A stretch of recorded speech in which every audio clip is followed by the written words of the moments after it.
Opisyal na yung kinilala ing Kapampangan na Leira Buan bilang Deputy Secretary General ng Housing and Urban Development Coordinating Council.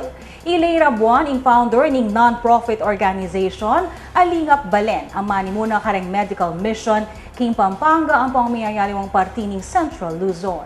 Ang ining balita ng Patricia Mamangon. Opisyal ng sinumpa ang Kapampangan na Leira Buan bilang bayong Deputy Secretary General ng Housing and Urban Development Coordinating Council kingarapan ng HUDCC Secretary Leoncio Evasco Jr. inyang Lunes at 13 ning Marso.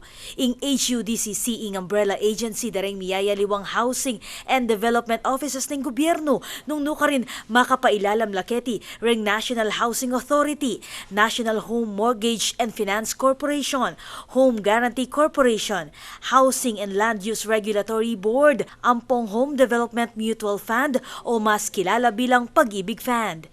Dagulya kim Barangay Pulong Santol Porac Leira Buan at ya ingme nalakad ning non-profit organization Alingap Balen. Ingme sabing institusyon ing maglunsad miyayaliwang serbisyong pangkomunidad kalupan ning medical mission, educational assistance, scholarship program at miyayaliwa pa ketiking probinsya at aliwapang lugal king Central Luzon.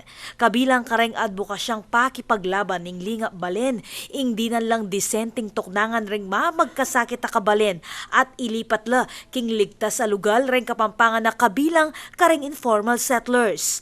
Kasabi ning bayong posisyon, tatanggapan na kanong buwan ing responsibilidad na mantabe kareng Pilipino karas king pisasabyan ning pabali lalam ning administrasyon ng Presidente Rodrigo Duterte. Ako po Patricia Mamangon para king News Force, Pampanga. Balitang tutuking Balen, susuyo.